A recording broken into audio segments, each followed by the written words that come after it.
Hey, family. Hey, family. Hey, family. Hey, family.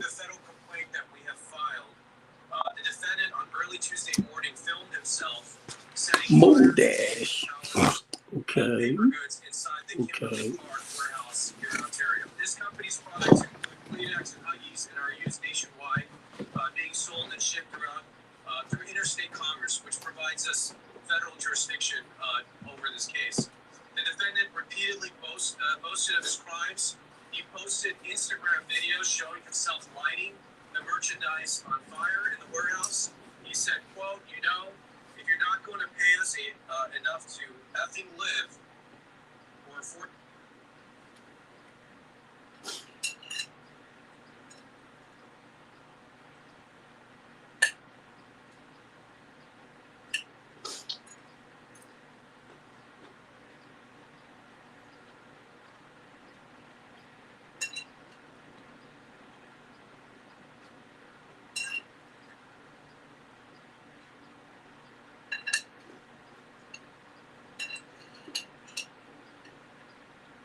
I have to grab me something to eat real quick.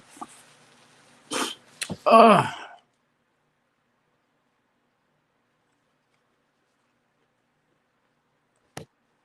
you know what? Be more. You know what? Be more. Be more. I can't hear you. Be more's real team talk show. Be more's be more real team talk show. Welcome. Welcome everyone. This is Steve Copeland, host of the Be More's Real Team Talk Show. I took a little run out to Towson Mall and just taking a look around. They have it now where some kids had went out there and showed their tails. So a lot of them can't come in without being supervised by a parent. You know what I mean? Or elder. So I filmed some of that out there because it's nice. It is nice. And what I said,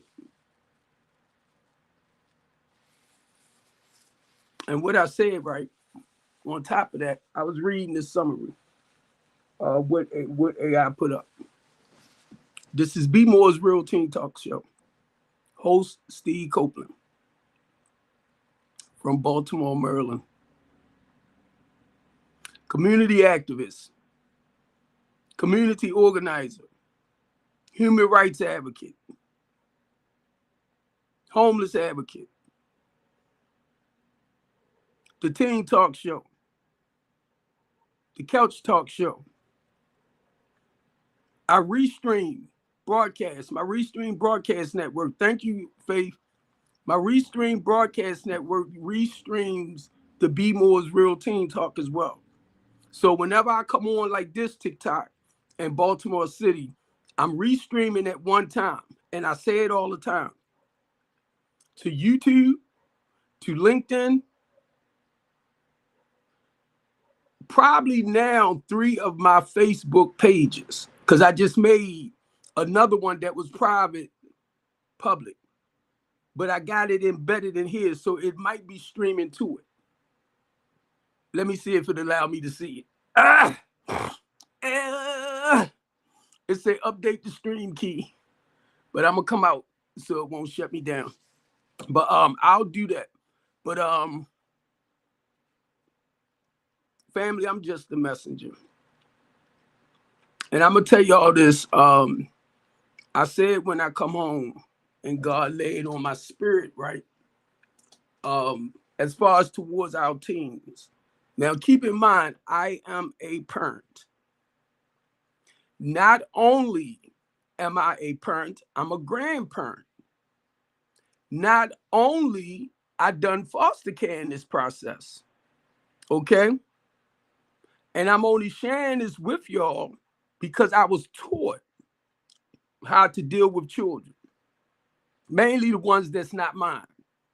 It's a certain way that you have to greet them, handle them, and stuff like that, mainly when they're unruly. So I was taught all that. That's how I became a licensed foster care provider. Not only that, I became a mentor. Most of the guys that I mentor or the young men, they're grown now. This is why I do this, family, because my goal is to encourage, to empower, to motivate other men who wants to get involved. I don't like when women down us, bro. Kings. I don't like when they sit back and say, men ain't this, men ain't that. One thing I got to understand, they ain't talking about me. They ain't talking about me. Because you don't know Barbara Jean's son. You don't know. I know how to cook, clean, sew, and all that. So I know what I can bring to the table with my heart, with the love, with the compassion. I know what I can bring. I want to know, can you bring it? I tell you. But let me watch this. This is the Teen Talk Show. So look, this is what I said I'm gonna do. I'm going to ask our youth, right? What is a good time, like on Saturdays and Sundays, where I can do my talk show, and most of them will be in the house, stuff like that, right? And we'll stream over here. Not just them, y'all. We gotta have the parents too, because the Teen Talk Show is all about giving our youth a voice. But then one day it hit me. The parents are the voice for the youth. What I mean is, whenever something is not right with them, the parent is the one that has to step in, empower them, motivate them, encourage them. Now look, and I'm gonna keep going that way. I prayed and I asked God, what can I talk about? And youth avoiding peer pressure. That's what came to mind. Youth avoiding peer pressure.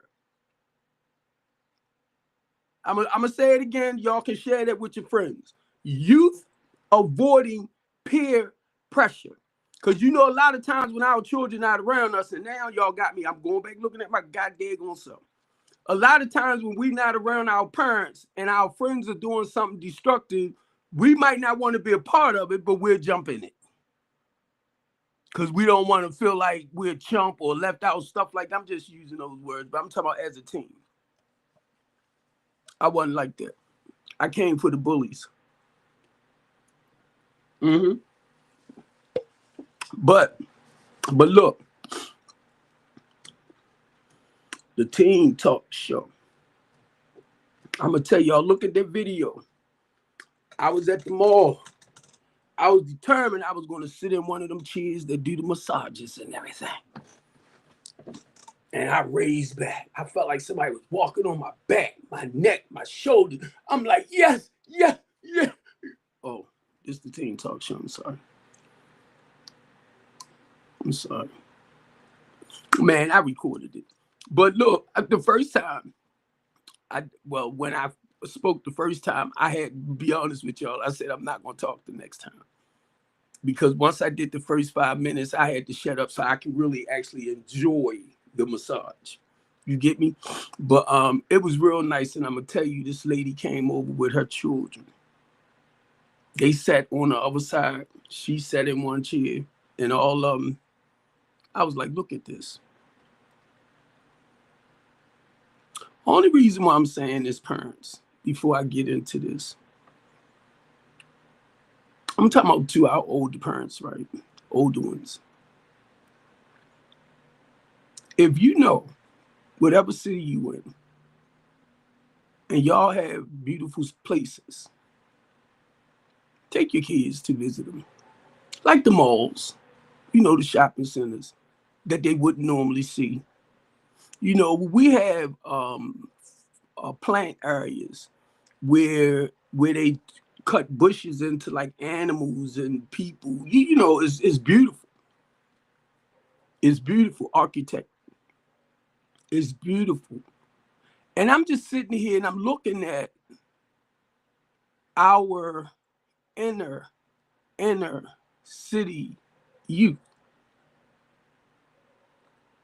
Sometimes they don't travel no more than the blocks they're in. I was going to say 10 blocks, right? In a circle, square. And I'm going to tell y'all just how true that is. Now, this over 20 years ago, right? He was about 10, 11. He lived right there near Greenmount and North Avenue.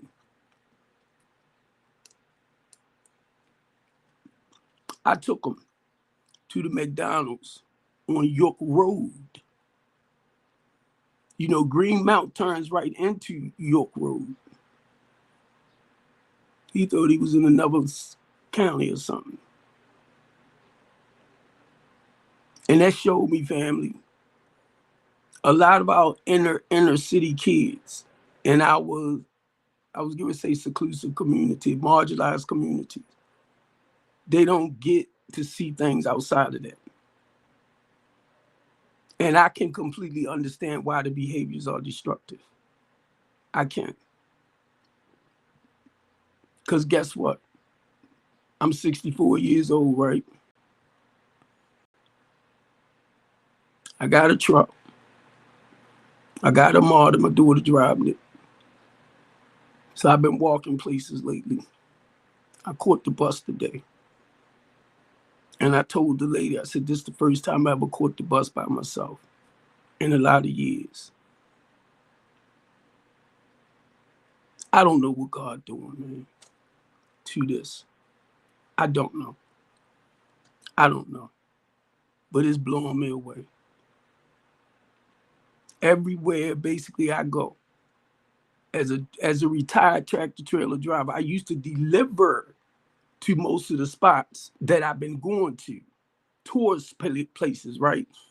But it's a beautiful feeling when you can go and just take your time and look around and really observe nature, the beauty in your city. I'm telling you, I mean, I wish, and I shared this the other day, family, I wish I could really find the words to explain where I'm at and how I feel. Now, I don't know when was the last time I went to the Baltimore Zoo. But I said I'm going to go to the zoo. I said I'm going to go down in the harbor, teenagers. I don't know if that's the teenager in me. I don't know, right?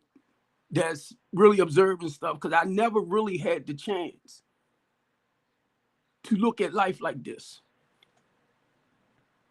Now, I wasn't going to go there, but since I said that word right there, I never had the chance. 11 years old, family. At 13 years old, I started drinking. Matter of fact, it was in a cup like this. This is coffee, TikTok. Don't play with me. It's coffee. It's my second cup today. I hurry up, maybe another cup of TikTok. I want me some more coffee.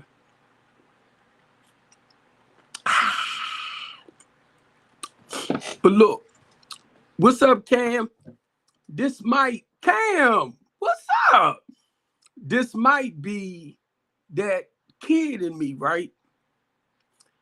That never really had a chance to enjoy his youth without something here. 13, 14, 15. I didn't get clean till I was 30.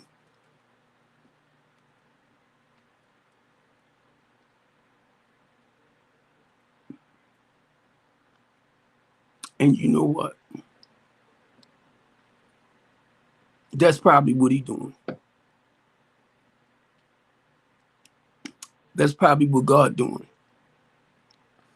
I didn't get a chance. And then when I did get clean, mind you, I'm driving a tractor trailer. So a lot of the stuff that I'm seeing, it's like now I can take my time. I can look, I can observe, I can admire,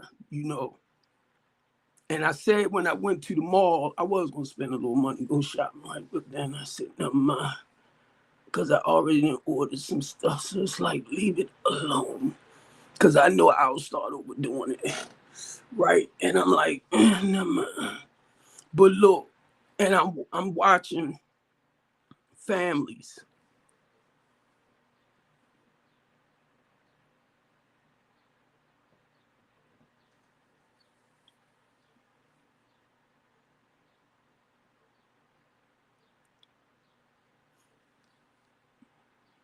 Now, mind y'all, I did all this with my children.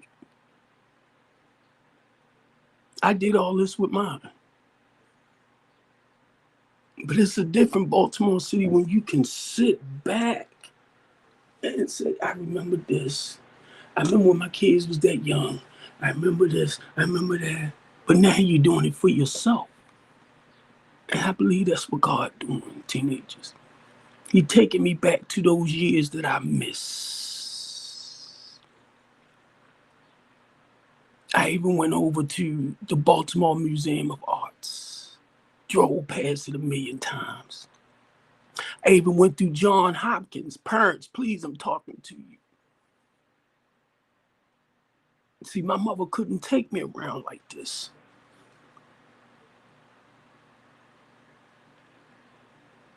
And like I said, I don't understand what he's doing, but I think he just started showing me.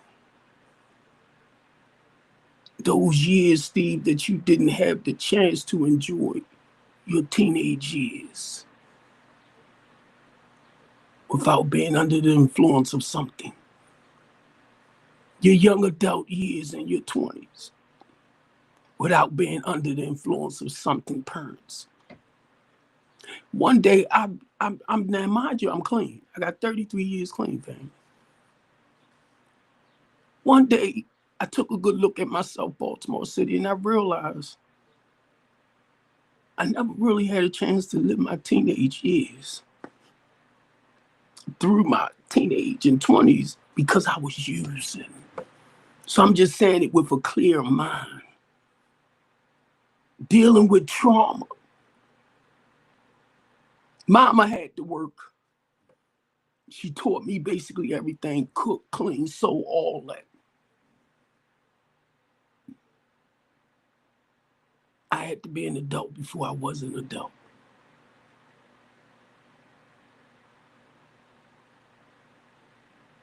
And I think that's where a lot of the control issues came in at with the destructive stuff. I'm talking about towards the community. And God got me walking through this, family. Cause I was sharing with Faith. I said, I don't know what he's doing. He's trying to tell me something. He's trying to tell me something, family. On a bus.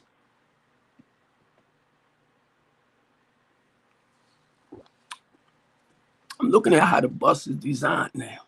What's up, Mike? And I started to record. I'm like, no, I'm not. I'm on the bus.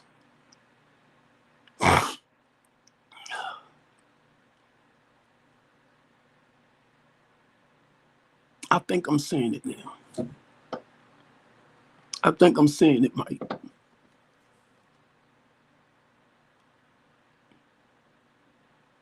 Because I kept saying, I don't know why I'm doing this. It's like I'm taking the tours through the city. And most of the places, like I said, I visit, I delivered to throughout the years. But I took the time and walked around and really enjoyed myself.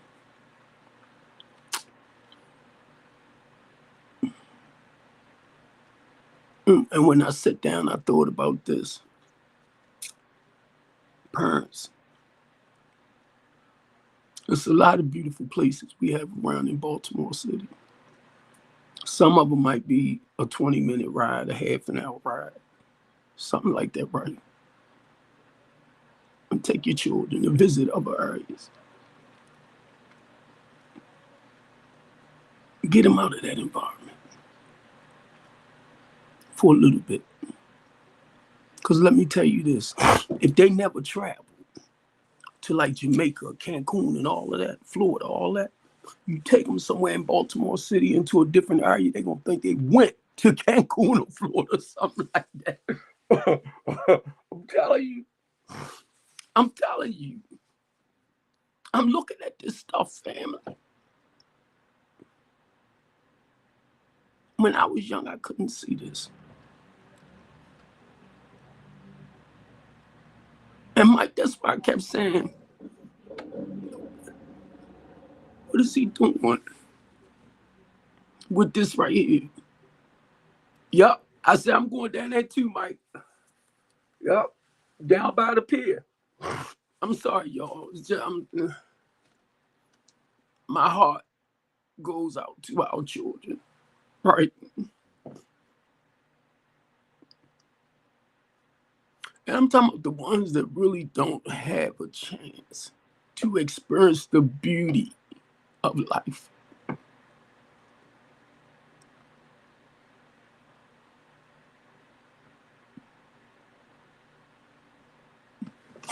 And I think by me saying this, right, family, and I'm looking at our youth, I'm looking at they living in the war zone. You get me? That's what the inner city basically is called, family. It's like the war zone, right?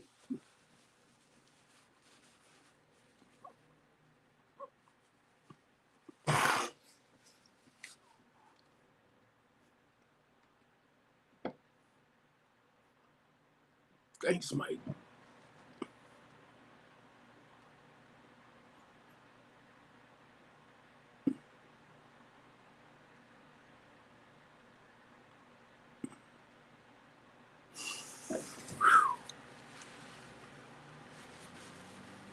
They living in the war zone.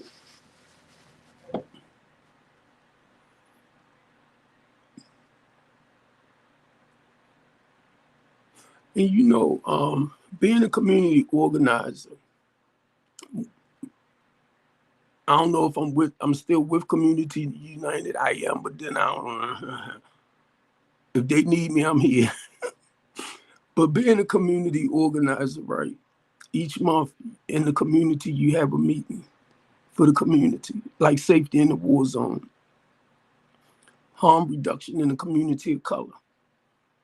This is this type of stuff, family. I did it a while. I did a while as a board member with Communities United. But I have no problem. I have none. If you need me to come in and help you organize your community, I have no problem. What I do, family, I go back and I get people that used to live that horrible way of life, and they became professionals now. They're out of it. And I bring them back so we can come in. But the community have to be ready to do the work to change it.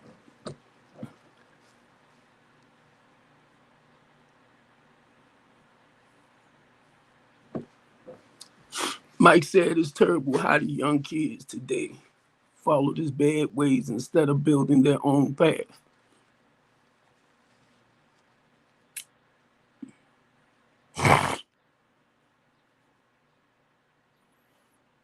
I don't know, Mike. I know something been happening here, family. And I really ain't been trying to figure God out, but I know something. I'm like, you do, wow, what do you do? But I know I've been doing a lot of touring in Baltimore City, and I've been making little clips, and I've been sending them all over because I want to reach the parents that have children that's probably giving them a lot of trouble. I already know a lot of them might need psychological help. I already know that. That's what my housing program is about. What's up, Mr. Petty? But I know sometimes when you take them from one area and you move them to another area, and when I say that, I'm talking about visiting, right? You can take them to the zoo. You can take them to the plant house. How many people you hear talk like this? You can take them to the museum, the museums. I'm talking about our Black children. You can take them to some of these places, historical places. This will help them feel so special and so important about themselves. That's just like they in one block, right? And then you take them across the street and it's a whole different atmosphere. Yup. And then your child they might not like certain things here, but they want to do better so they can be there. You get what I'm saying, parents? And you know why I can share this? Because of the life I used to live and the life I live today and how I was able to provide a better life for my own. And I know y'all can do the same. Because my thing is, if I can do it with a 9th grade education, I know y'all can.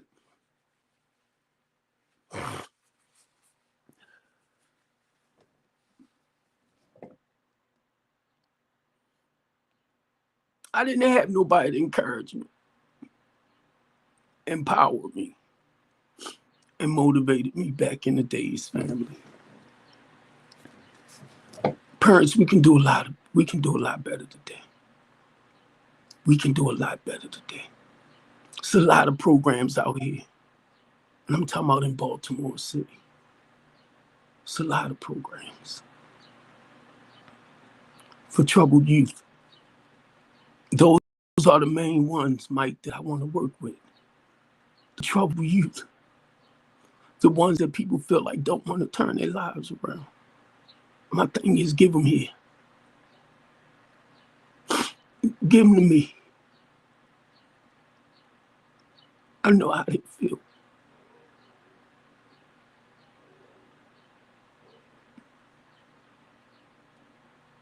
I shared this earlier, and I share it every time. God have a tendency of taking me back. The furthest I can go back, Mike, is to like 5 years old, and then he'll walk me back up. And then what he tells me, everything basically y'all went through to become an adult, some of our kids go through the same things. It's just we have to learn how to help them because they crying for help. They crying for help. Youth can avoid negative peer pressure by building self-esteem. And y'all always hear me talk about this. And I gotta go here when I do my 12-step spiritual program. Now, because I have 33 years clean, it's not about NA. Please don't. It's an inside job. It's building on the self-esteem. It's building on the courage. It's building on the confidence. Okay? Because I realize a lot of that stuff that I used to do, family, I was young and immature. And I wanted to be a part of. Then I became the so-called boss. I wasn't no boss. I was hurting and trying to unalive myself on a daily basis. I didn't even realize it. So if you got a child or your youth or you coming up and they stuck with certain things, they tired of living. And TikTok, I'm trying to watch my words. That's a slow unaliving yourself, family. And I'm going to say that for TikTok. When you putting things in you that's very, very, I'm going to say poison. I'm going to use the word poison, right?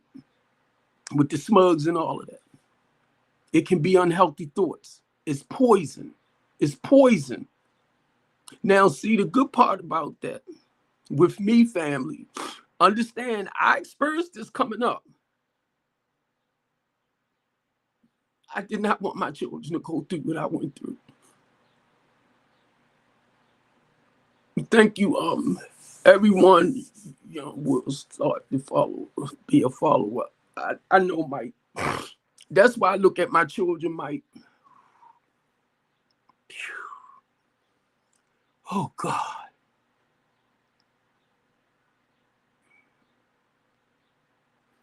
My heart just goes out to our. I'm telling you. That's why sometimes I be wanting to back up, Mike. I'm like, I can't.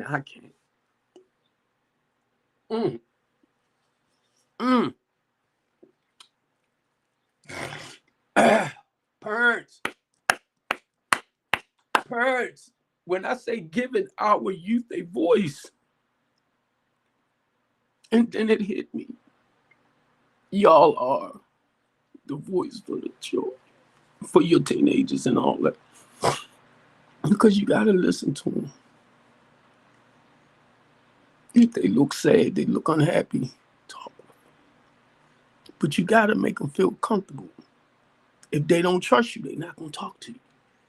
Keep that in mind. You might be giving them all the right things. What's up, Max? You might be giving them all the right material stuff. You get me?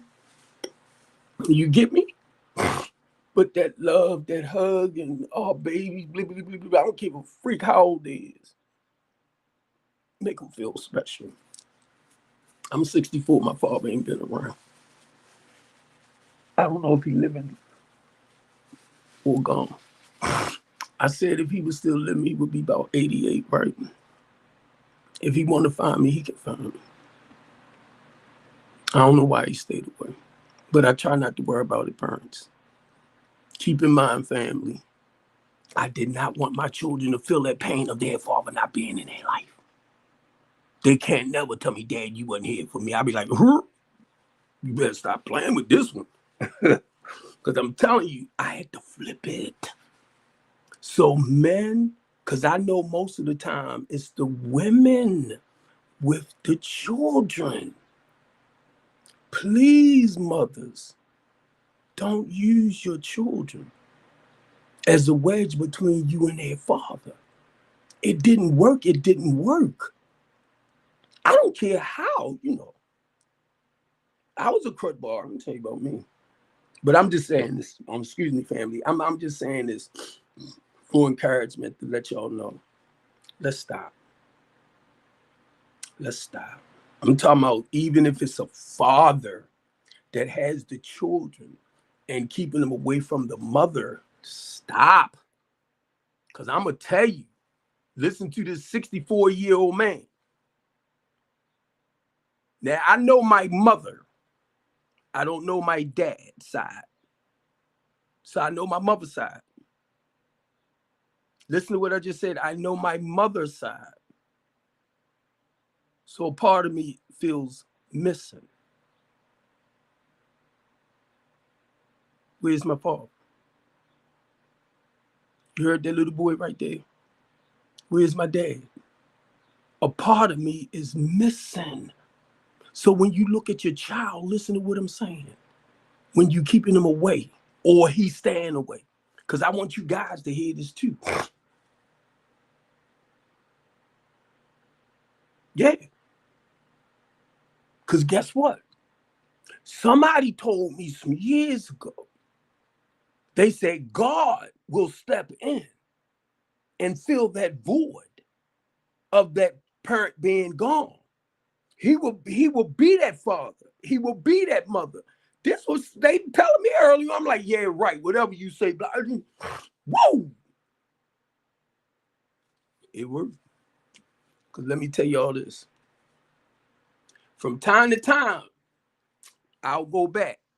Because biologically, I don't know him. But spiritually, I have to go there to fill that void.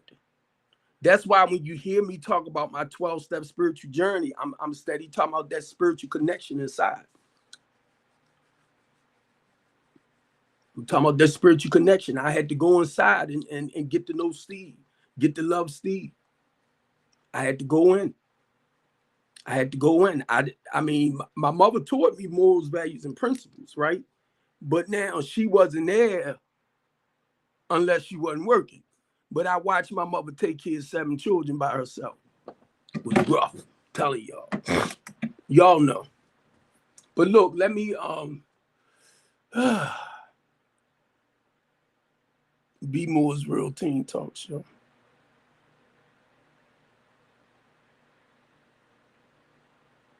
When I came in the house, I said I want my own studio, right? Where we can do the shows and everything. But I need a production team. I need a team. Real simple. For what I'm looking to do. I need a team. All right. Building self-confidence, setting firm personal boundaries, and choosing supportive friends. These were some important things I had to work with my children. Right? Now, y'all know when you come from the streets, you kind of know who's who. And you kind of warn your kids for certain things and certain behaviors, you get me? And you work with them to keep them away from that.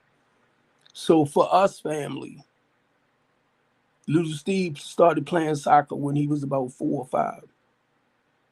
He's 23 and he still plays soccer now. His goal is to be a professional soccer player. My daughters did modern dance. They did tap dance. They did a lot of that. We had to keep them active. My 31-year-old did cricket and all that. Because we had to do some stuff to keep them active so they wouldn't practice a lot of the old behaviors, streetwise that we did. So thank God my children did not see me out there doing what I was doing, thinking that it's okay to do that or live that way of life. No. Now,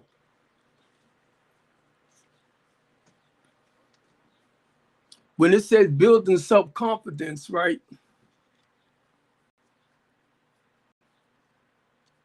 I want to say this to a lot of the ladies, and if y'all get offended, that's your problem, not mine. I have daughters. When they was like 10, 11, 12 coming up, I used to talk with them, because they're grown now, to let them know they're beautiful, they're sexy, they're gorgeous, they're wonderful. I wanted them to feel it within themselves, you get me? So when that guy come along, say, girl, you fine, girl, you look good, she can say thank you, because she already know. So this is how I had to work with my daughters. Now, I said that on a couple of platforms and people be like, only my husband should say that to me. No, he should. Yeah, don't get it wrong.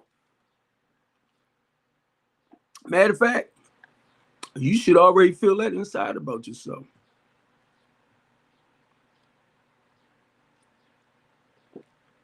He can only enhance what's there. Don't play with me. Because that's what I had to tell my daughters, hers, my nieces I raised. Help to build their self-esteem. You are beautiful. You are gorgeous. You are sexy. You just want them to feel it. I'm not saying go out there and act out on stuff. No. You building up their self-esteem, their confidence. I'm proud of you. Come here and give me a hug. Daddy love you. I tell mine's grown and I still say little stupid stuff like that. They be like, Dad, come on, man. But that's dad. They my children. But I want them to feel this and here. This is coming from here, not just here. So I want them to feel it. Transfer. That's spiritual. Ask my children, they'll tell you. Let me hang up the phone without saying I love y'all. Or I love you. They're going to call back and say, Dad, you forgot this. Oh, my God, I apologize. You know Daddy love you. I talk to my children with their Google, like I do my grandbaby. They be like, hey, Dad, we too old for that now. I don't care. I had to tell myself that the other day, family. This is the Teen Talk Show if y'all want to know what I'm talking about, right? This is B Moore's Real Teen Talk Show. I'm talking about basically parents developing a closer relationship with our children, family. But what God laid on my mind, I was coming home. Well, when I got home, I'm like, God, what do you want me to talk about? Youth avoiding peer pressure. Because sometimes we got to look at ourselves when we were certain ages, you get me? And what caused us to do some of the things that we did as teens to help reverse it with them. See how I did that? Right? So I'm building up their self-confidence, right? And setting boundaries. Now, you know, when they talk about setting boundaries, if you know your children are hanging with children that's doing habit-forming stuff, get them away. Okay? That's the part of them talking about setting certain boundaries. I used to tell little Steve, now mind you, little Steve, he do got some black friends, but most of his friends are white because he grew up playing soccer. And they still, all of them still, most of them still hang out together. But certain things can happen. And what I was teaching Steve, say like if they was doing something that might fall back on him or he don't be a part of. Catch what I'm saying? Call me and your mother. One of us will come and get your butt and get you away. Because you know, sometimes you got like 5, I ain't trying to be smart white people, but you got about 5 white kids and a black boy, then you'll turn around and throw everything at the black boy, then his big mouth daddy gonna come for you. Because I'm gonna come because I know how I raised my son. Not to be like his father used to be. And my daughters. So when daddy coming in, he coming as a community activist, a human rights advocate. He coming at a father he's coming from the point of a man that raised his son right. My son went and got a goddamn, he got 2 of them. Guns. Pew-pews, I'm sorry for TikTok. 2. He said, Dad, I told you I got me the carry.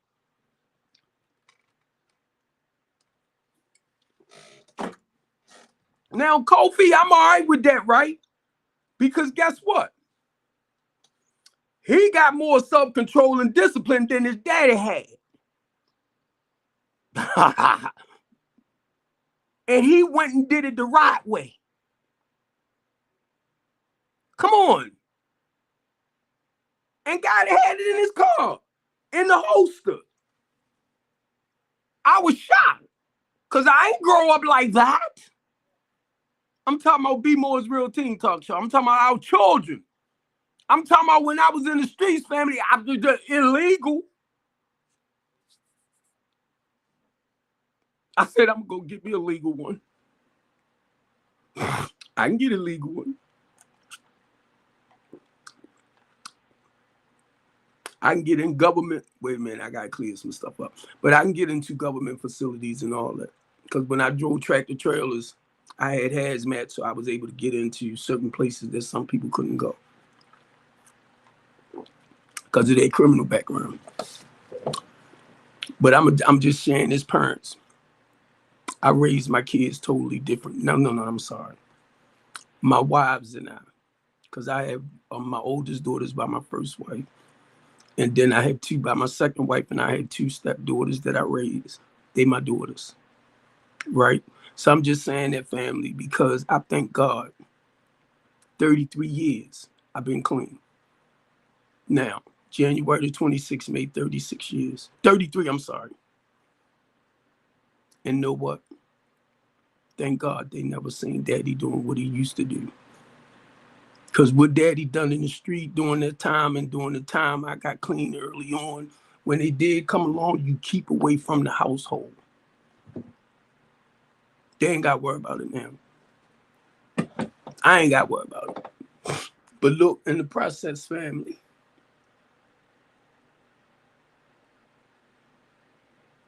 when it talks about setting firm boundaries and choosing supportive friends,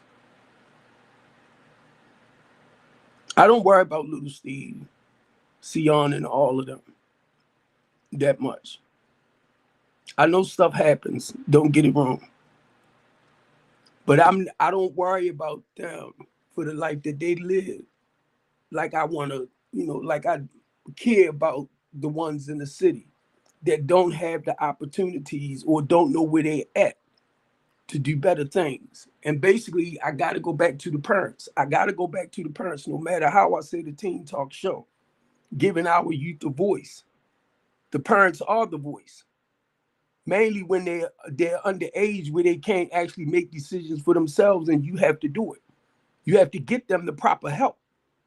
Put them into, if you got a daughter that sings real well, or you got a daughter or son that acts and sings, and want to embrace that, they might want to be an actor. They might want to be a singer. Put them into those type of programs that will help embrace their voice. They will teach them how to carry a note. They will teach them. Go to some of these colleges, go to some of these churches in your community that have programs, that have people that comes in and will, train them. They volunteer their services. So look, in the process of that, y'all, with it talk about putting them, I'm talking about putting them in something positive as well. It's a key strategies, include planning ahead for uncomfortable situations, using direct communication to say no. Now, as grown-ups, it's kind of difficult for us to say no. But this is something we have to teach our children. It's okay to say no. And if necessary, leaving the scene. Remember what I said, what I told little Steve during this time? Because I knew he was the only black guy hanging with a bunch of white kids. Right? They're his friends. And sometimes stuff happens. They point the finger right at the black person. More. Come on.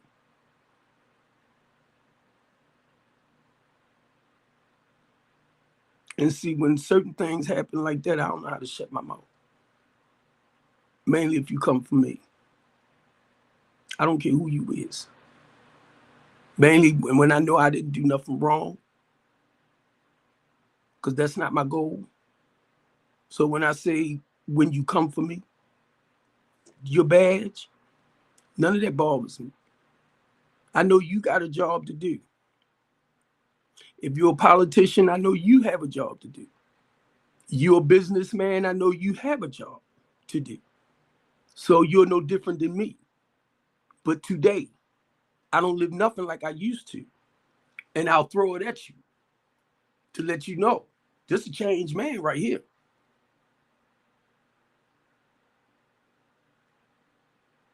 I will challenge.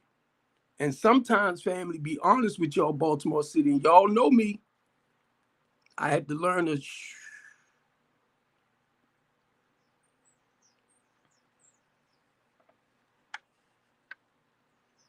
I'm telling y'all, I prayed a lot on that Baltimore.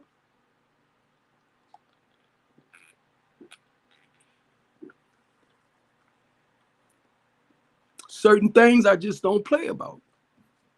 But I have to stand my grounds to the point where it won't get me in trouble. You get me? Because now, check this out. I was looking at something where he was the owner of something, some place, some big, I think a ice cream place, and they was protesting,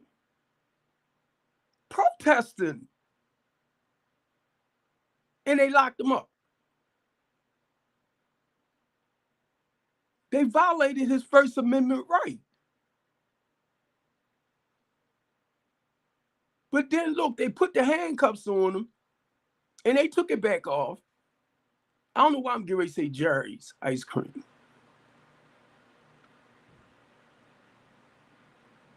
And again, so I won't get too far from the team talk. Y'all know what happened to me 3 years ago, right? So now, be honest with y'all, I have to watch certain things. What's up, B, man? I have to watch it. Right here, I'm very comfortable. I am very, very, very, very, very, very, very, very, very comfortable on my goddamn platform. What's up, Willie? Talking about certain things. The Team Talk Show. To empower, to encourage, to motivate.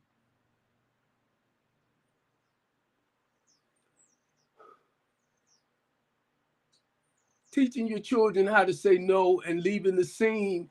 If somebody is doing something, like I said, if little Steve would have been in a certain situation where his friends was doing something out of order, my thing is, if you can't encourage them and motivate them to stop, get away.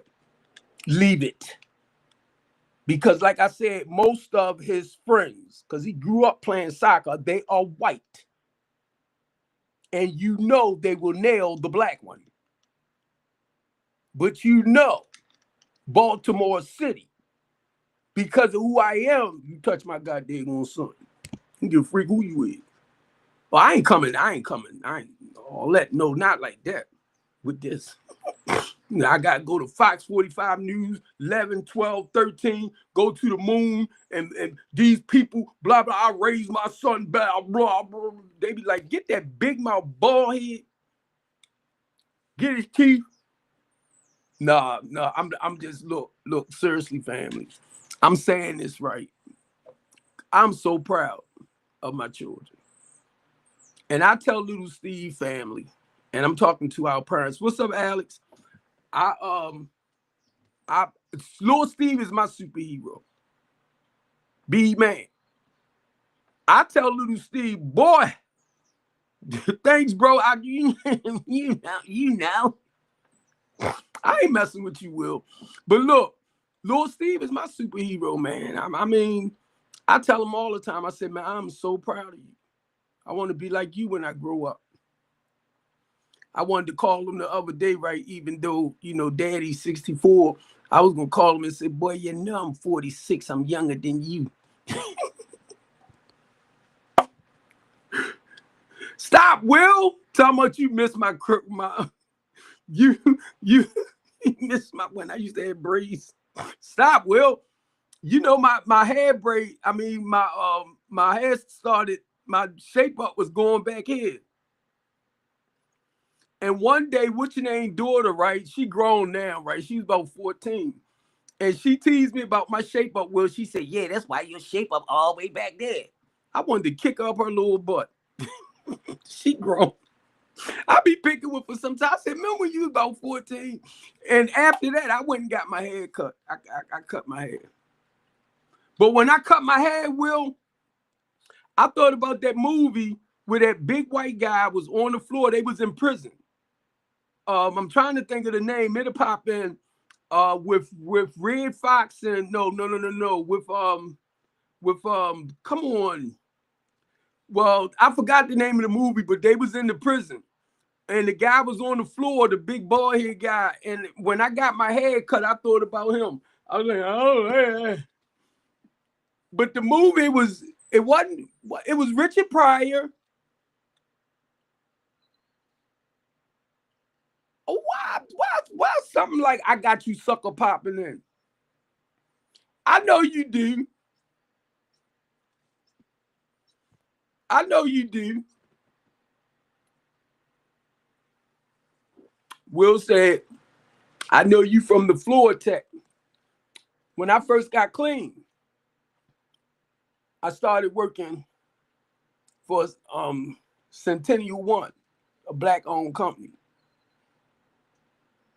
That woman probably a billionaire now. And guess where she got the money from to do her business? That's where they was given, and they still do, where they help women, black women, start their own businesses. And that's what happened with her. Stop, Will. Stop, Will.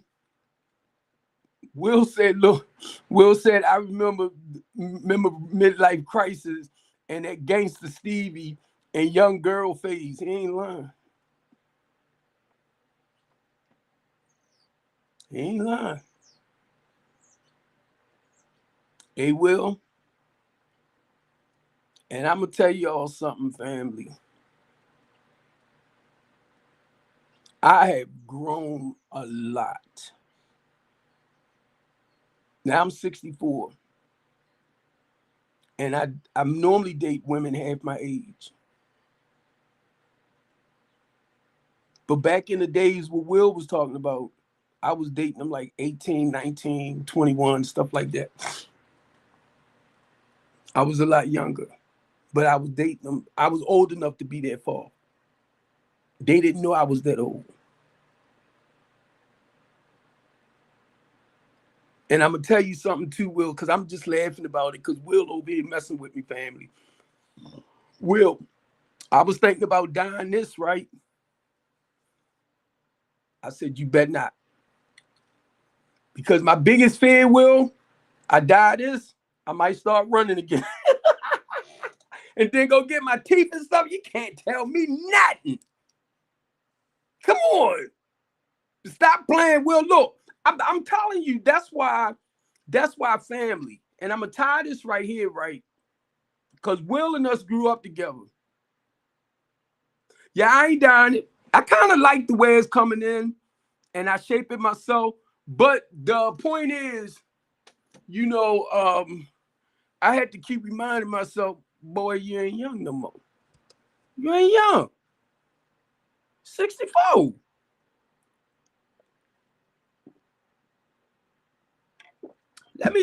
Will, I've been walking a lot lately. Y'all know I fell down twice. I was walking over there near Roland Park. I walked from here all the way over to Clippers Mill. And I was walking down in Roland Park and hit the ground. I was walking the other day. I know you around there. I knew you was somewhere close. Yup. Will said I'm 59. Now, mind y'all, I got 33 years clean. I've been knowing Will for what? Probably 32 of those years. I was just going over Morgan, like taking pictures. You know, I talked with some of the teenagers, just let them know who I am, what I do, as far as the B Moore's Real Teen Talk Show. Some of them that don't mind 20, you were 26? Okay. Look, some of them don't mind, like, if you take a picture of them, but I won't record them or I won't take a picture. Like, if you way off, that's a different thing. If I'm taking a picture of a building, but to take something close up of you, no. But now, the only reason why I've been going over there to Morgan family, and not just Morgan, I went to Loyola too. I created those pictures so that I can send them back over to the pages, Will, where people that goes through them can see them. Take your children to tour these places. My thing is mainly when you living in the inner city, the hood. If they not used to going to fine places or seeing fine places, parents, take them to visit it.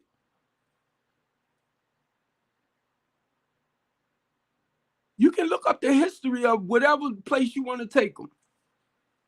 You can look up the history. Take your children. I'm just saying it, right, because you got to help this. Get them out of that ghetto mentality mindset and take them to somewhere that's a little bit more healthier so they could see it. What's up, bro? Yeah, what's up, Stevie? Can you hear me? Yeah, I hear you. What's going on, Stevie? Ain't nothing much, bro. Just trying to get my little talk, teen talk, daddy talk, family talk thing in. What's up with you? Why you say when you came to my wedding, why you stand up and speak at the wedding and say, well, if I was a woman, I would marry Will? Why you say that, Stevie? Remember you said that at my wedding in West Virginia? I wouldn't, or I would have. You said you would. You was a minister back then. I always knew it was some great things about you. I always knew that. Look at this traffic. Can you see this traffic? Hold on, Steve. I'm in Louisville, man. Yeah. Let me see. Look at that, man. I've been sitting in traffic, bro, about 30 miles from Louisville. I'm going to park as soon as I get out this traffic, man. But, bro, now you got to come back on the road, Steve. I can, no. I commend you. No. We need you out here, Steve. No. I was just getting ready to say, I commend you for what you do. The higher ups called me. They said we need Stevie back. He can run the nonprofit from the truck. That's what they say. Run the business from the truck, Steve. I want me a 28-footer now. Where is your 28-footer, bro? I got to get somebody to run it, though. I can't. Wow, you still got it? Well, you know I got a 16-footer. I want a 28. Do something with that. Right. Do something with it. Right. I got to get it back up and running, Will. I got to get it back up and running. But I was talking with Little Steve, right? Because Little Steve is real good with whatever he touched, man. He just whoosh. So I was telling Steve, be honest, if he want to start his own thing, like what you doing and all that, I got his back. With the multi-purpose center and everything. Because the goal is to open up a multi-purpose center and name it after him. Wait a minute. Keep talking, Will. I'm messing with my other But look, I don't want to share too much on that, right? But like I told my son, basically, if he don't go overseas, because his goal is to go overseas, right? And be a professional over there where he'll make millions. I said, if you get to that point where you don't really want to go, I said, start your own thing here. Come on, we know a lot of people here. And I talk with a lot of people, so we can do it. So I've been encouraging him about that, Will. So either way. I just invited a friend of mine, Christy. I don't know Christy. She was watching. I invited her. I don't know how you. I don't see her come on yet. I reshared the video too. Thank you. You looking good though, Steve. Still look like a young Sunday fella. Hey, you know. I gotta keep my eye on you. You slide over what you say. Nah, Will. I'm telling you, bro. My No, thing man, is, you raised me from a puppy to a dog, Steve. Now you don't know what you're talking about.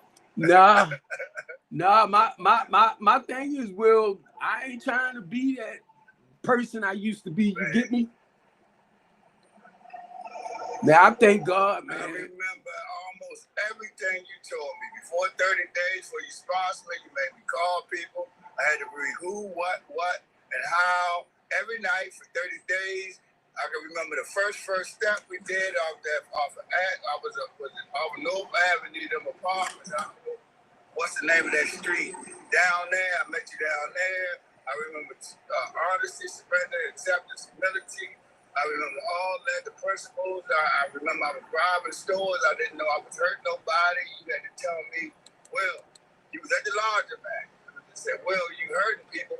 I said, oh, I'm just stealing from the white man. He got money. You said, no, well, you traumatized me. That's the first time I realized what I was doing was wrong, Steve. You taught me a lot, and I still live by those principles today, Steve. I do, man, and I appreciate you. I will be eternally grateful, right? I mean that, Steve. You raised me, man. You taught me the program. People be talking about how I share now. They be like, you say everything on Facebook. You said, that's how I was taught. Steve said, listen, man, you used to put it out there, right? But that's the only way people gonna get help, get free. Somebody be authentic and transparent. And now I don't care what they think about me, Steve. Right. Go ahead and kick it on out, baby. Right. I'm free. You know what I mean? I'm free. And see, people don't understand that, man. It's the way they taught me, right? The only way you can keep what you have is by giving it away. And I look at the courage and the confidence and all of that comes along with that. You get me?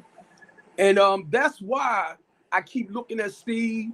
Now, you know, religiously, you know where we at with that, with the Bible and all of that. Then the 12-step program. So I know where to feed people.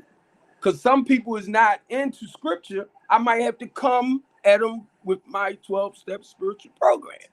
Well, process, you get me? And I be saying that with a lot of people. Sometimes you got to meet people at the level of where they at. But most importantly, you have to help them build character within themselves. Teach them how to love themselves again, because that's what that taught me. But man, I'm so proud of you, Will. I sit back and I watch you. I watch everything you do. I don't know how the heck you do what you do, but you do it. And I mean, because I know you do a lot. And I'm talking about business and trucking and comedy. I ain't even trying to question it. Because sometimes when I look back at myself when I was driving and doing what I was doing, I'm like, how in the heck was I able to help like my wife balance stuff out? You just do the next thing in front of you. Yep. I don't realize it half the time. Then I look back like you, I be like, damn, I had that been the show. You're right, Steve. God say do it, he give you the strip. I just do it. I don't question it. I do this next, God? Huh? Okay. I'll be like, next thing I know, you in Africa. And I'll be like, what the freak? And then next week you over in China. I'm like, then you doing the comedy. I'm like, where leave it alone. Leave it alone. When I read years ago and it said, I'll give you a word for the nations, it didn't make sense then. You can't get around. But now with social media, when you make a post, Steve, and you talk about God, and you got people in Africa, you got people over here, that's hitting their feeds. Yeah. So man, when I be constantly tagging people in Philippines or Africa, like that's hitting, right? It's hitting over there. The word of God is going forth, right? Or even you ain't gotta be the word, you can just be your light. Right. Like you said, I don't gotta beat nobody in the head with the Bible. I speak the language that they understand. If I gotta talk to them hood language, I'm gonna give them principle hood. If I gotta talk 12-step, I'm gonna give it to that way. If I gotta talk Bible, right? Or, you know what I mean? But they gonna get the principle. Or they gonna see the light. They see we different. Why Stevie so nice? Why he so friendly? How he just go to jail and come home and do his business and still try to help people? Why he not angry? And they see that light, and that's all you got to say, Steve. How is he still standing? How is he still standing? They waiting on you falling like you a weeble wobble. He won't fall down. Me too. We God makers weeble wobbles, baby. I'm telling you. I'm telling you. Cause look. One thing about it now, I physically fell, and I'm like, I got back up, and that's the same thing. Will we fall down, but we get up? And you done went through legal attacks, health issues, family issues, and you still reaching out, helping others. And God is proud and happy that helping somebody, no matter what, which glorify Him. So you keep on working, brother.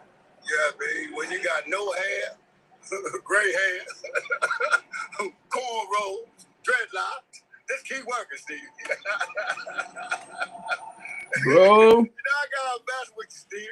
but I love it, Will. I love it because one, like I said, I know you do so much, and I do want to once in a while come and kind of pop up on you, right? But I'm telling you, man, all that running around I used to do, it's like right now, I don't mind being here for people, you get me? And this is my way right here of using my mouth compared to like I did before. And it was suggested to me. It was a couple of people that told me to back up some off of the political side of things and focus more on the business. So I know. I'll be scared to mess with that one, boy. That's a double-edged. You gotta be anointed to do that. Yeah, you gotta be anointed to do that. I'm gonna tell you, when I did Will, when I was over there 3 years ago, God took me right to Moses. And God showed me, let me just make it real simple for you. Organized religion and politics is what enslaves and oppresses people. And that's what he called me to fight against. So sometimes when you hear me talk, my mouth is my biggest weapon for the body of Christ.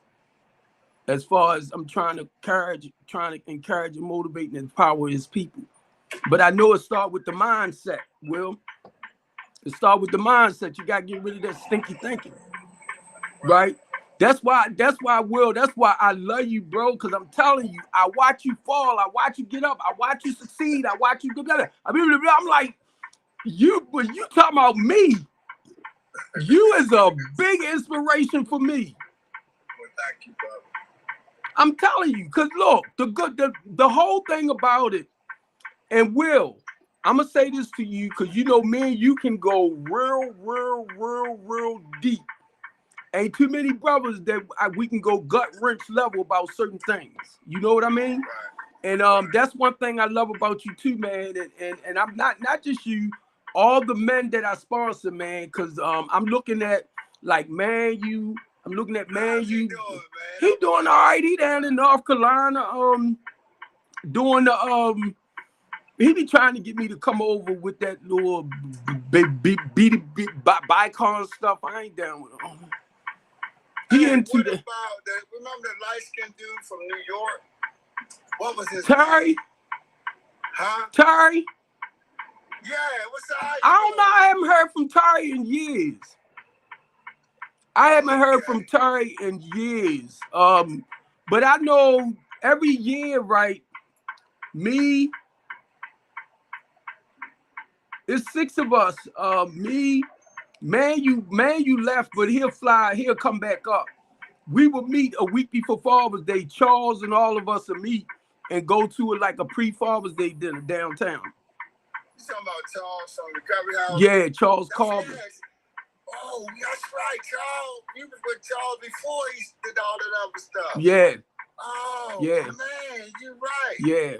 I forgot. And the men's, we had the men. Oh, my The men, yeah. And you know, Ron became an ordained deacon. It's a couple of other people that became deacons and ministers and all of that, but they don't come to the meetings no more. How Charles doing? Charles doing great. He doing great. Charles was the one that helped me started with my housing thing. But see, rather than me doing the recovery part, I said I'll do the transitional housing part, because actually you fixing it where they get prepared to be on their own. And that's the part I like, where it's independent. You just open up a house for them, rent a room out, they pay for the room. Oh, B-Man, I gotta drop you. All right, yeah. All right.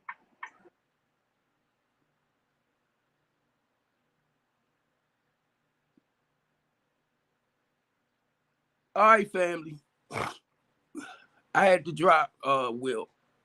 Come on up.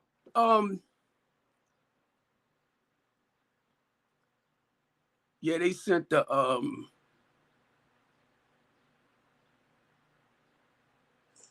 Hey, Steven. What's up, Miss Lady? Wait a minute, let me get this. Huh? Nothing much. I'm gonna finish chewing that chip that I was putting in there before you brought me up. Hold on. How are you today? I'm great. I think That's I think I got it now. You got it. Yeah. Okay, what's going on now? Hold up now.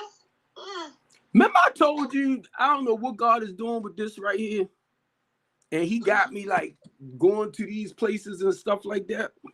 Yeah. Okay. Well. You know, back then, from the age of 11 on up, I missed out on my teenage years. Okay. And He had me walking back through certain areas that I delivered to. But now it's like I'm sightseeing. And that little kid inside of me, right? Wee, woo. So I'm sitting up here and I started crying and it hit me. That's why He taking you on these tours. I grew up in Baltimore City, family. And I know it's some beautiful places in Baltimore City because, number one, I drove the tractor trailer for 35 years. So I know where they at. But now, it hit me, and I was sharing this earlier on Faith. It hit me because I never had a chance to like go outside the block and visit other places. You get me? Okay. Until I got clean. So through my teenage years and my 20s, I missed all that. Even though I was living life, but I was living the life under the influence of something. Yeah. You get me? Yeah. Now, let me say this. I got me a automatic pew-pew. And I've been trying to connect it where it'll go bing, bing, bing, bing, bing, bing, bing, bing. I got one of those things, God dang it. Okay. Hold on. I know the automatic pew-pew, but you said, what are you connected to what? I'm trying to... okay. TikTok. Okay. And it's for TikTok now.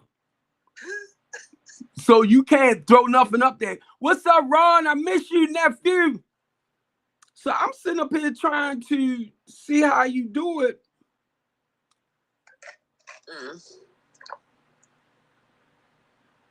I got it on, but I don't know.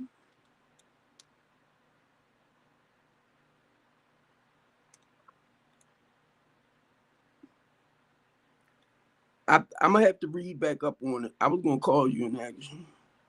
Oh. Yeah, because I've been trying to see how you do it. I know I had to go in and hook it up with the Bluetooth. I know I had to do that. Yeah, I'm gonna have to see. You're gonna have to like put it on camera or something. Like use another device or something so I can see. I am on my other one. No, I'm saying I need to see so I can see what what's going on with it. Oh, I can't show you from the other one. I'll get it either way. But I don't know if I have to cut it on to get it. But anyway, how you been?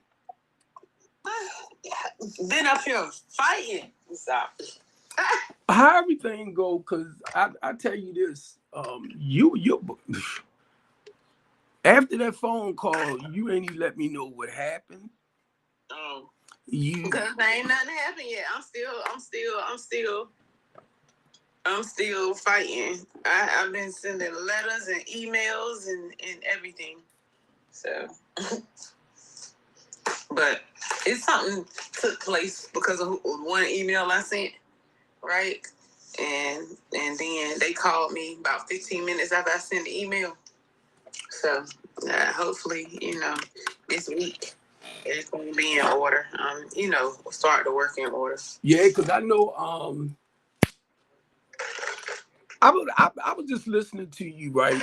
And I was listening to you like just your peace, your joy, and stuff like that, right? And I'm talking about like doing the show and everything, right? But stop. I'm What? talking to myself. Oh. Stop what? No, don't stop. Keep going. I want to hear what's going on. No. I ended up sending a request to myself to come up. Oh. That's not what I was trying to do.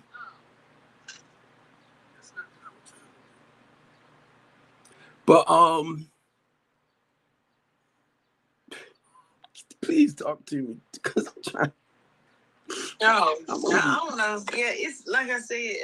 It's like I was going through what I was going through, right? Trying to get what I needed, right? I kept on going up there. It was like everything was trying to, like they was trying to send me around. They were giving me the runaround, right? And I even went up there and asked to speak to higher ups in the office, and they kept on giving me the runaround, right?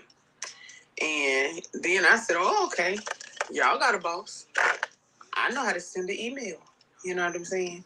So I sent an email, and then I got a call back within 15 minutes saying, oh, we see your information and that you did what you were supposed to do. So we'll talk to you at the beginning of this week, and you should be able to come pick everything up. Okay. So basically, you did get something. Mm-hmm. Okay. Mm-hmm. Because I was sitting up here and I said, God, you allow me to go through this because when I begin to help people, I need to know this process, right? I need to know what people are going to go through when I'm helping them. So I said, Lord, thank you. I said, because I've been so calm, and that's what they keep on saying to me. It was so funny. That lady said, listen to this. You see how calm she is? She was just telling people how calm I've been the whole time and talking to them, right? And she's like, you the calmest person that I've ever seen. You know what I'm saying? Deal with this. And anybody I've talked to on the phone. I said, there's no point in me being angry. I said, because I'm providing you with everything that you've requested, right? But, you have to do your part, right? And I said, this is why I keep on coming here and I keep on getting records and I keep on showing that I've come to the office and that I've been coming back and forth because that's helping me in the process to see that I've been up here multiple times and how many times I've sent you information and, different things like that, right? And these people just can't understand why I'm calm. I said, I'm calm because God, at the same time, I'm sitting there thinking in my head, I know I'm going through this because God is putting me through this so that I can be familiar with people, what women and men and children will be going through. And if I'm not familiar with it, and then I give them a certain time frame for their program, and then it passes that time frame, right? Then, I understand what they're going through. I can tell them, hey, this is how we're going to do it. If you turn in all this information and they give you something else, this is what you're going to do next because I've been through it myself. Right. And see, that's why, I'm good with doing certain things here, with connecting people. But then he started allowing me to experience exactly some of the same things you said, because it got to the point where, well, that was years and years ago, when I lost my place, I went to my niece. Then I ended up getting arrested, and they went in there and raided her house over some phony bull crap, right? Talking about I was supposed to stole some glasses and all this, whatever. Are you serious? And she haultailed, yeah. Yeah. When it was a lot that went on with me, with the police setting that up. And I guarantee you, because I talked with some of the guys over the prison that know who the people was that did what they did with me. And I told them when they get home, if they want us to hook up, right? Basically, it was to sue the city. I said I was going to sue Baltimore City and the Eastern District Police Department. Yeah, I'm not going to call your name, bro. I'm not going to call your name. But number one, I talked to his commander about him and everything too, back during that time. Yeah. Right. But that's why Will was saying what he did, right? When I came home, I knew no matter how I felt about what was done to me, I had to forgive these suckers. Ooh, to be forgiven. Now, I wanted them, and I'm not going to lie, I wanted them to suffer and go through what I went through, and my children watch me, my family. I wanted to hurt them. So I got you, Faith, you know, but I had to look at the same way I might do something in life, y'all, where I might need God to forgive me. I need to forgive them. And most of all, I had to forgive myself for how I felt. Yeah. And sometimes it'll pop in my head and I'll get pissed. Yeah. And I'll think about certain things. And to be honest with you, sometimes when I run off at my mouth, I'll be looking for some civil rights advocate to step in. Yeah. You know, because that's what we normally do when other people is going through certain things and they are fighters. Our goal is to step in and support you. Now, thank you, Steve. You're welcome. They know. Yeah. And all of my deal with Will just said something to me right now. I already knew Baltimore City. Y'all look at me. Yeah. No matter how he stumbled and fall, he's still doing what he's doing. Will just said it. Will just said it. You have a whole different glow on you today. I noticed that the first time I was up here. I was like, I don't know what's going on with Stephen today, but he got a little glow going on. I don't know what's going on, sir. But yeah, I can tell. I can tell there's a difference today. Big difference today. I really enjoy what I do, right? And I am going to continue exploring some of the things that I believe God wants me to see. Taking a great look at Baltimore City. And even though, because me and my daughter was talking the other day, and I'm thinking about getting a newer truck. I just don't want the payment. I want the payment! Most of the way gas is right now. So me and her was talking, and I'm thinking about getting a newer truck and let her take the newer one and I take that truck, because I was going to just continue walking and only use the truck when I have to go somewhere. I don't want to get back into that habit. It's like for right now, I'm on this nature mode, right? And I want to start visiting certain places, you know, that I know where they at, and I know they're beautiful spots. And I want to take pictures of them just to encourage other people and send them back out to my social media pages, right? Because I'm looking at our youth family, and they in the hood. It's just the point is you taking them to somewhere in another environment. And I'm looking at their spirit, because if they in the chaos and the confusion, and y'all see how I try to watch my words, right? I'm talking about what the inner city is all about. When you take them out of that mentally, emotionally, and spiritually, they be so surprised. I didn't even know Baltimore was this pretty or this nice looking, you know. And I shared that a little bit earlier, because one of the kids, he's grown now, young man that lived right there near, like, where Greenmount is at, only took him up to York Road, to the McDonald's on York Road. He thought he was in another county or something like that.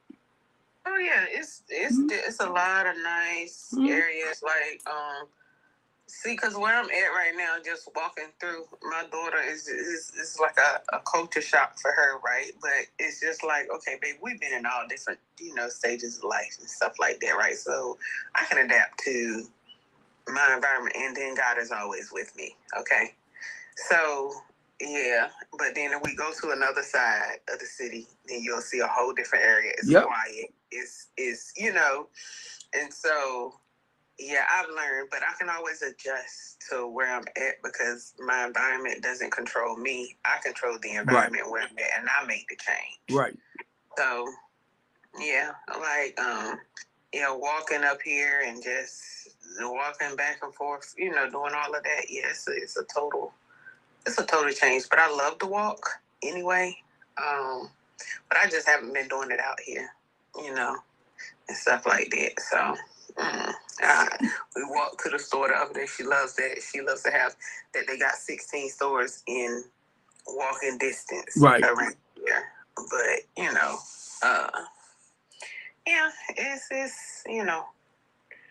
it's And see, I apologize. And see, that's what amazed me when I went up to the mall. Be honest, I was gonna go into the movies. I was gonna go into the cinema, but I'm like, I don't know what I would want to watch, right? Because I ain't been following new stuff lately. So I'm like... Yeah, I haven't. Me and her, we went right before everything happened. I took her to the movies. Because we would go to the movie theaters all the time because all the different theaters might have it. And, she loves the experience, right? Mm-hmm. So usually I haven't been in a while besides her. Before that, I used to go regularly. But I just really haven't been focused on. I haven't had the time to really, like, the other day was just a time for me to where I finally came to I guess to allow myself to be emotionally free from the whole situation because I just had to move. Right. It wasn't I didn't have time to think about how I felt because I had to focus on my baby. Right?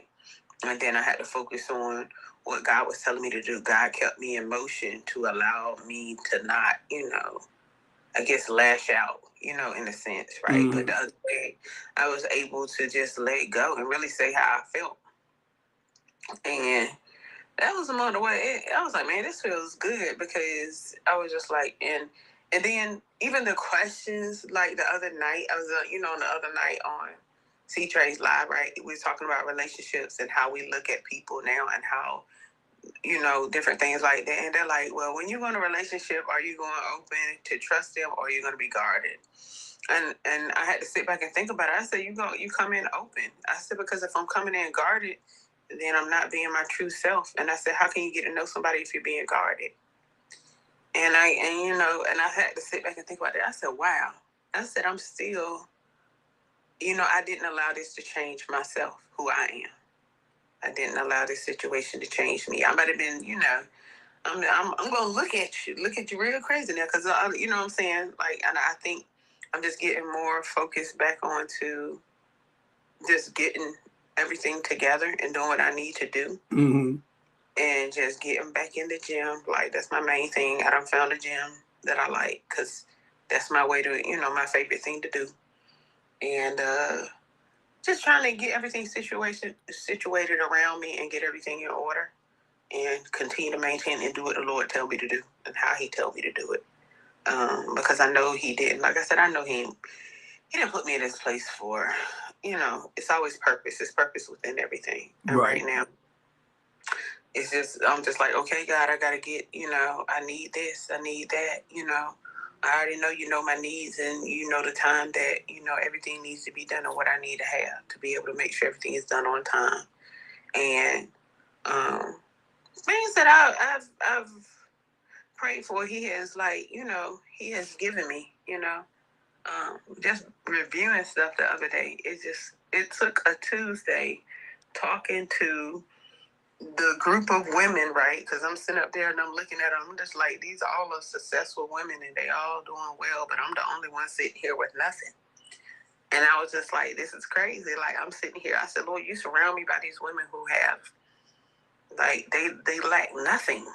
you know. And I'm sitting here with my daughter trying to figure out how we gonna, are we gonna have a place to stay? Are we gonna have a bed? Are we gonna have, different things like that, right? And I'm just like, and you come where I came from, and the decisions and stuff, and you just think like, okay, I don't regret the decisions that I made because it allowed me to experience so many great things, and it allowed me to gain a lot of knowledge and wisdom and different things like that. And since I've been with this group of women, I've gained a whole different account and high savings and just, things that I've read about and I've researched, right? And now they're starting to kind of come to pass in a sense, right? But yeah, I have forgiven him, but I ain't gonna talk to him. It's these certain things. I'm listening to you, and I'm just looking at certain things that happen, which like you when you say he's preparing us for it, we don't like it, and that's why I try to stay true with me. I'm at a point now in my life when things happen, I don't complain. It's like I don't like it, and I can say I don't like it. I don't complain. Be honest with you. I don't complain, but I mean, when I'm sitting there, I'm gonna think about who I'm surrounded by and right, what they have going on, because I was just sitting there literally, right? And it's not a complaint, but I'm just thinking about these things, right? You know what I'm saying? And who I'm surrounded by, or just simple things, right? And and it's just like, I'm gonna tell you be posting some beautiful stuff. Yeah, that's whatever God lead me to do. It's just like that helps me. That's my stability. God is my stability. Posting things about Him, His Word, the prayers, that's what keeps me going. Like, because I know, He is not a man that He should lie. God will never mistreat me. God will always be there for me, So, and if I'm representing Him, in everything that I do in every area of my life, then I'm good. Like, and you got to recognize those things that, I'm not going to change who I am. I'm not going to change the way that I look at, a group of people or relationships or anything like that because of what I've been through. And I sat back and I said, God, I know this is you. You know what I'm saying? Because after this, I probably should be, anybody else probably would have been a whole different, had a whole different outlook, right?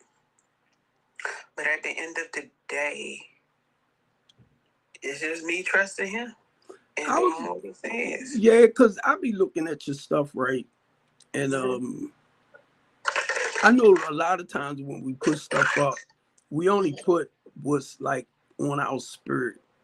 And I was just wondering, do you really be feeling what you post? You get me?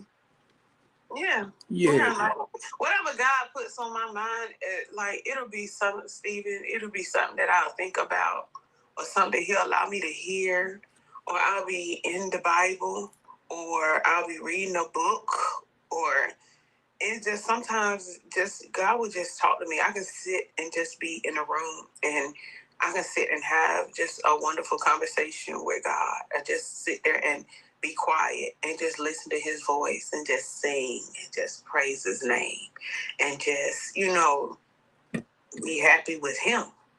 Right. And, God will reveal and tell you things and lead you if you allow Him to do it. And so sometimes it's best to just sit with the Word, or pray and just, do those things. And the best time to do it is when you fast and you do that. Oh my gosh, the peace that you feel and the connection with Him. Because I'm just like at that point, I'm just like, God, what do you need me to pray about? Who do you need me to pray for? God, what do you need me to do? it just gets to that point to where it's just like, Lord, your will be done, through me. I'm gonna do what you tell me to do, because I know that what he tells me to do is good. And I know that he has taken care of me this whole time. He has taken care of me and my baby.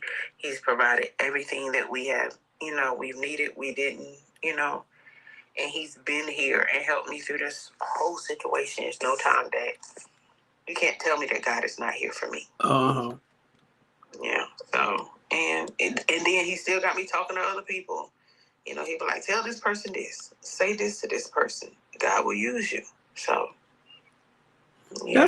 That's why I was asking you, because I was just looking at the stuff, right? And I'm like, it's just spirit feeling, you get me? Yeah. And I'm like, because I'll pray and I'll be like, God, look, well, not look, like I'm trying to run stuff. Mm-hmm.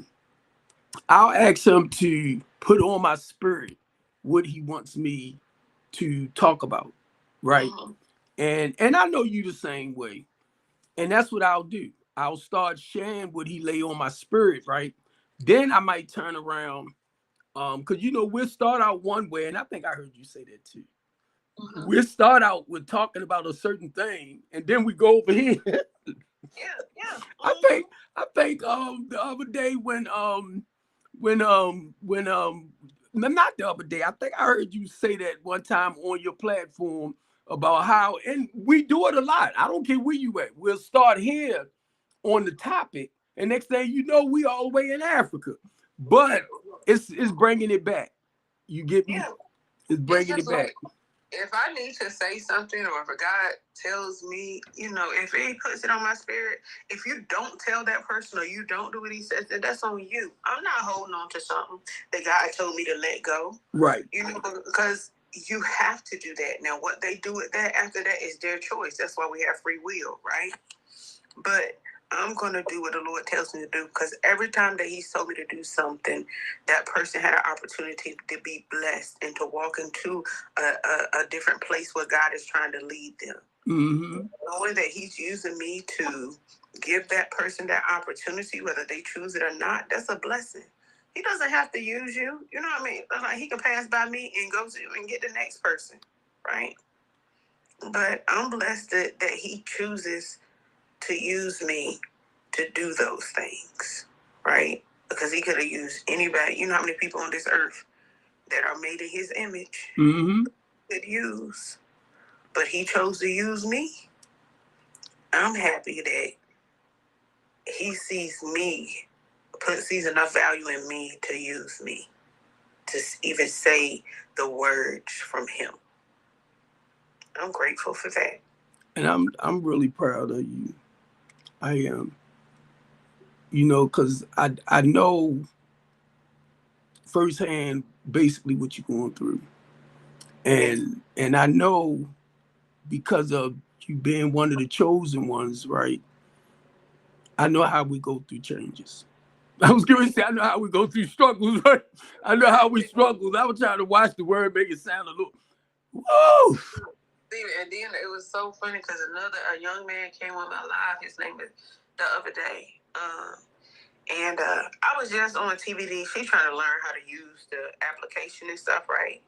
And so I always pop up. If you support me, I'm gonna support you. I'm gonna stay there for a little bit.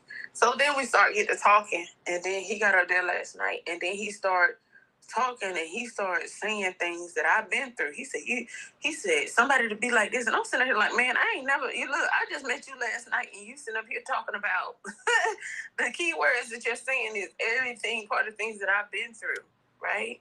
And he's just like, I'm so amazed because, you've been through all these things, but yet he said because last night I did after hours praise, prayer, and worship, right? And so we didn't get off till like almost 1 o'clock in the morning after the regular show. And he said, girl, you were singing. He said, I listened to you sing all the way home. He said, I know, what you're going through, because God told him what I was going through. And he said, you sung and you prayed and you worshiped God the whole time. And I was like, okay, God, you see me. You know, I mean, I know he does, but when you hear it from someone else, you know, it's like, okay, God, thank you. So it felt good to hear that today. You know, I was like, wow. And he's been on my line for the first time last night. Yeah. Yeah, and I'm gonna tell you, when Will came up, what's up, cooking? Yeah, what's up? How y'all doing? Y'all can hear me? Hi. Yeah, I hear you, bro. How you been? Yeah, good. We can't, as long as we above earth, I'm gonna be good. So just thinking about some stuff. What's going on? Is it a topic or y'all just talking about anything? Well, we just talking. If I mean, it was I'm sorry, cooking, but you know, you very welcome. It started out with the Teen Talk Show, but you talk. We just talking. Oh, wow.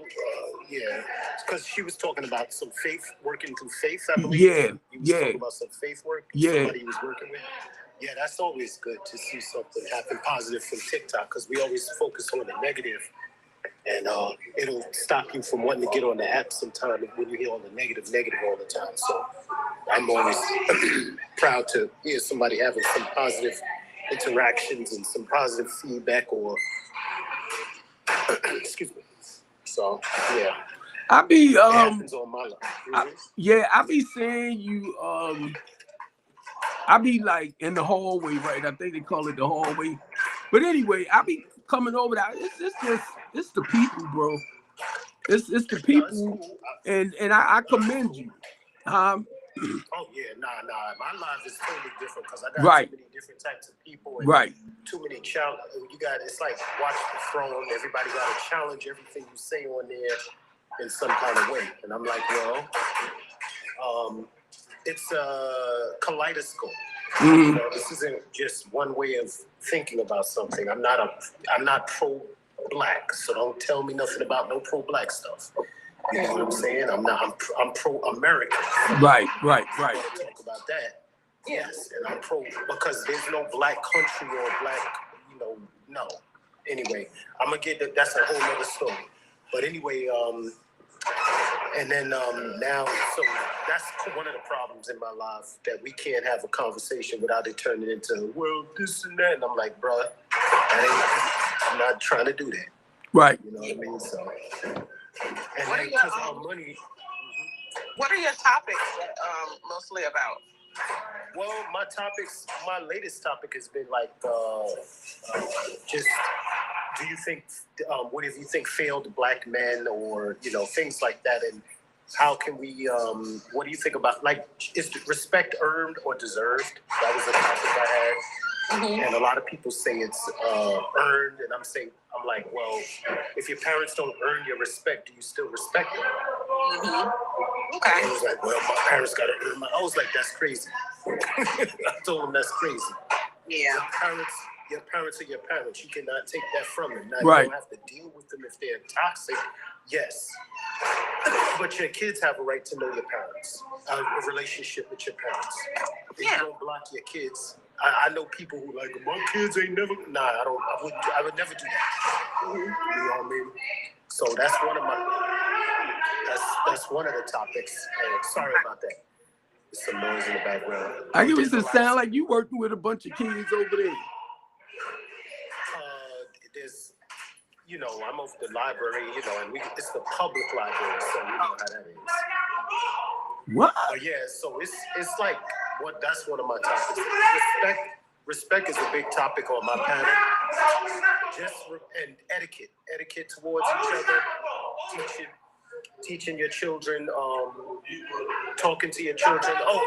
Like if you're married, let's say you oh Jesus. Let's say you dating. Let's say you're dating, and you should talk to your children early about what you expect to have if you expect to start dating again. Don't wait until you get a man and then bring him into the house.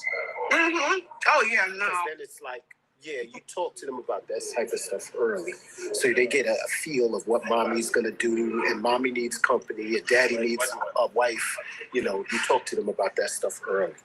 Oh yeah. It's not a surprise. That's the one thing I've talked about. Plus, you can know what's on their mind. Do they want you to be happy?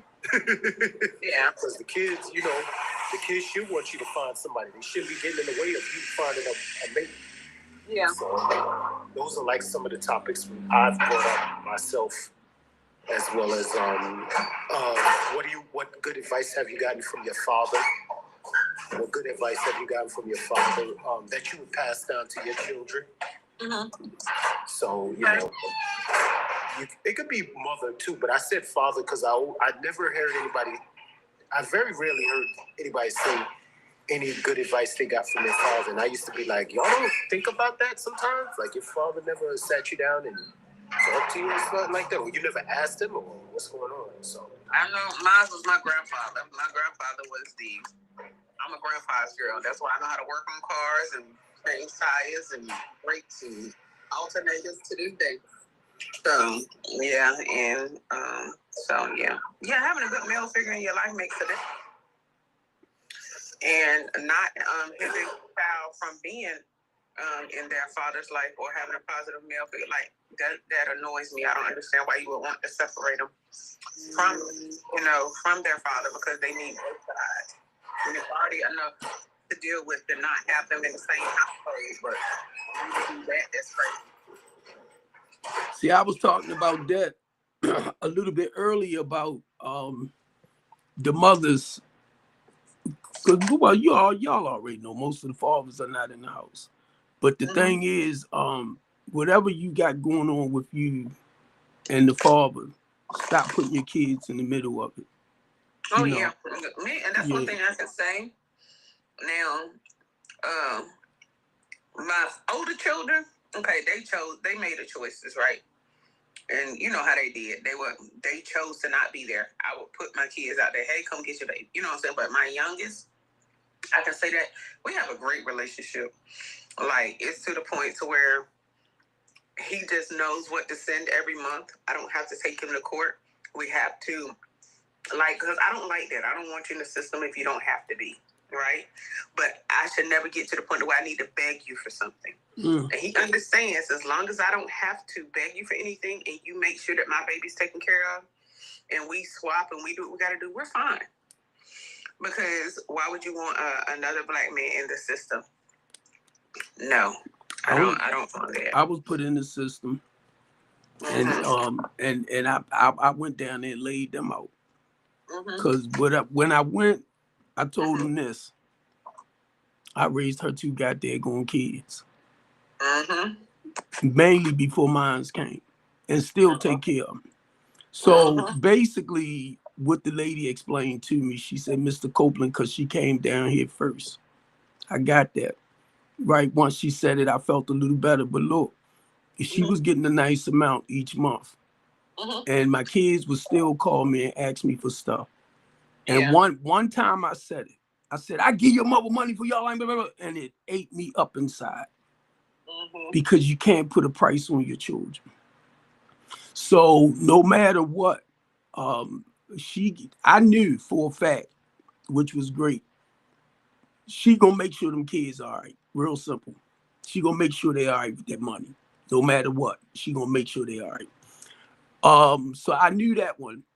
And anytime they needed money, they knew I would give it to them. They know right to this day, if they need 3, 4, 2, 3, something like that, $100, they'll let me know way ahead of time. Dad, I'm gonna need such and such by the 28th of this month. Can you help me? Yeah, because they already know when they need a couple of hundreds like that. Let me know ahead of time. Prepare me for it. So we can do what we gotta do. Now, my son went and got him a Tesla. 23 years old. Signed the paperwork himself on the computer. My daughter was taking a picture of him. I'm like, man, you talking about a proud dad. Then my daughter just moved down in Canton. Mm-hmm. showed me a beautiful picture. Now, mind you, she works in a law firm. Mm-hmm. So I know this stuff ain't cheap. And then she Yeah. got her own payment too. Yeah. But I'm just sitting back, family, and I'm looking at my children. Yeah. And I'm looking at the successful life that they live in. That's why I share what I share, family, because, you know, for a person that comes from, you know, the rats, the roaches, the hood, and stuff like that, and was able to come up out of it and live a more conservative lifestyle. And then when I look at my own children, and not just my own children, I look at my niece. My niece, 46 years old. I raised her, her sister, and her brother. My aunt raised the other two children, my sister children, which they passed away behind me. But my sister got them now. They all grown. They grown. Right? But anyway, the reason why I'm saying that, because that's what family do. And that was the reason why when I did foster care, I did kinship foster care because I did not want to see my nieces and nephews with people they didn't know. And it was a lady at the social service place because they was giving me a check for them. She said, Mr. Copeland, you can apply for a foster care and get a lot more. Yeah. I said, okay. Yeah, see? It was a lady that told, and guess what?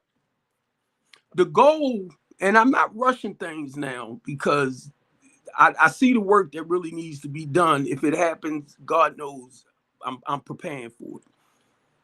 To get into private foster care, right? I wanted to do that in North Carolina. I had finished the class and everything. Me too.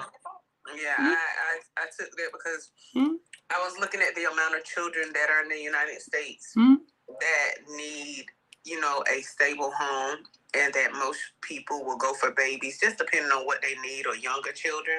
And then the other children are aged out, and then they have nowhere to go, no guidance or anything.